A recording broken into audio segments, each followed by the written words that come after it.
Halo, selamat pagi. Kembali lagi kita akan belajar firman Tuhan melalui renungan kesayangan kita Habatus Hidupku bagi Kristus. Yuk, sebelum kita belajar firman Tuhan, kita bersatu hati dalam doa.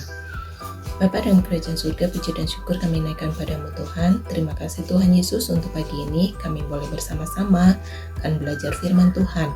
Kuduskan, sucikan hati dan pikiran kami, berikan kami pengertian, pemahaman akan setiap firman yang kami dengar.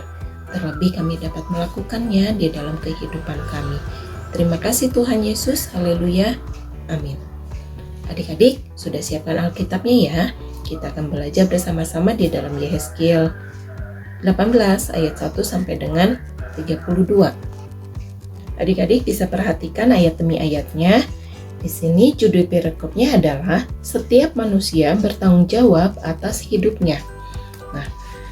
Ketika penghukuman yang datang bertubi-tubi kepada umat Israel mungkin membuat mereka menolak dan menuduh Tuhan telah berlaku tidak adil. Mereka merasa bahwa yang paling berdosa dan tidak taat kepada Tuhan adalah orang tua mereka. Maka seharusnya mereka tidak ikut dihukum. Setiap orang bertanggung jawab atas perbuatannya sendiri dan menanggung akibatnya sendiri-sendiri. Setiap orang menerima balasan yang adil, yaitu menurut perbuatan atau kelakuan yang dilakukannya. Firman Tuhan mengingatkan kepada kita bahwa tabur tuai tetap berlaku. Rasul Paulus dalam Perjanjian Baru menyerukan, yaitu dalam Galatia 6 ayat 7 yang isinya, jangan sesat, Allah tidak membiarkan dirinya dipermainkan, karena apa yang ditabur orang, itu juga yang akan dituainya.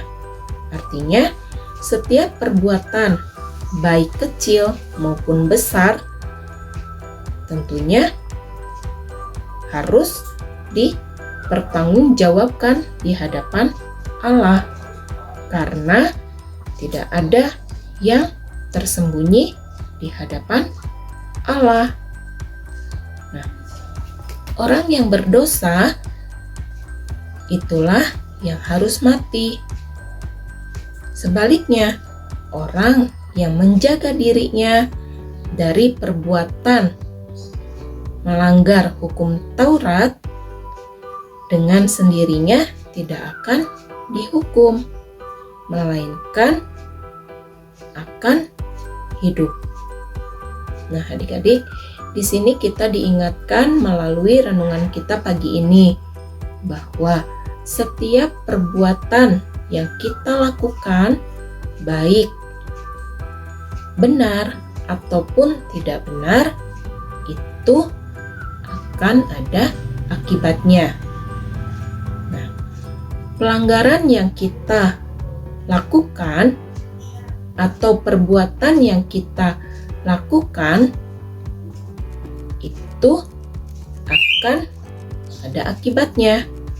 Tentunya apa yang kita perbuat, apa yang kita lakukan, tidak mungkin akibat itu akan ditanggung oleh orang lain atau oleh orang tua kita, melainkan ditanggung oleh kita sendiri atas perbuatan-perbuatan kita di hadapan Tuhan, baik besar ataupun kecil, baik perbuatan benar atau tidak benar, tentunya ada akibatnya.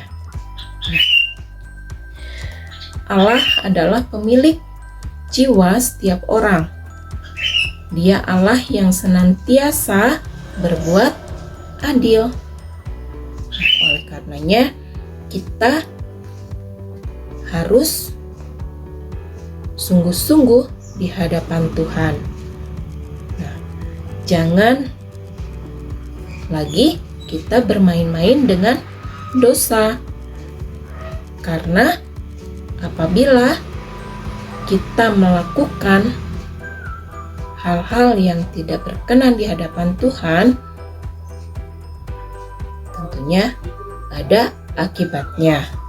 Nah, apalagi dengan anugerah Allah, ya, Tuhan tidak memandang bulu. Setiap dosa pasti akan dihukum setimpal. Oleh karena itu, mari kita datang kepada Tuhan Yesus agar pengampunannya berlaku atas kita, dan juga kuasa kebangkitannya akan memampukan kita hidup dalam kesetiaan dan kebenaran di dalam Tuhan.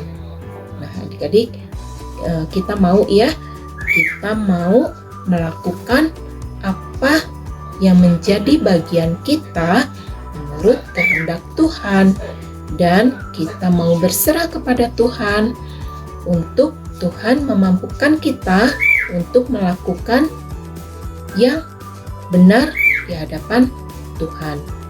Kita diingatkan melalui renungan pagi ini untuk tetap kita berpegang teguh pada Tuhan, untuk kita tetap melakukan apa yang benar di hadapan Tuhan. Nah, adik-adik, renungan kita hari ini sampai di sini. Kita tutup Alkitab kita, mari kita berdoa. Tuhan Yesus, terima kasih Tuhan untuk pagi ini. Kami boleh diingatkan melalui firman Tuhan. Ajar kami Tuhan, untuk kami tetap setia di dalam Tuhan, untuk kami dapat menjaga diri kami, menjauh dari setiap hal-hal yang tidak berkenan di hadapan Tuhan. Karena Engkau Allah yang adil, karena Engkau Allah yang berkuasa atas hidup kami. Tolong kami Tuhan, untuk kami tetap setia di dalam Tuhan. Ampuni segala dosa pelanggaran kami, Tuhan yang menguduskan, menyucikan kami. Terima kasih Tuhan, kami serahkan juga sepanjang hari ini ke dalam tangan kasih Tuhan. Hanya di dalam nama Tuhan Yesus, Tuhan dan Juru Selamat kami yang hidup. Haleluya. Amin. Sampai di sini renungan kita hari ini. Tuhan Yesus berkati. Habatus Renungan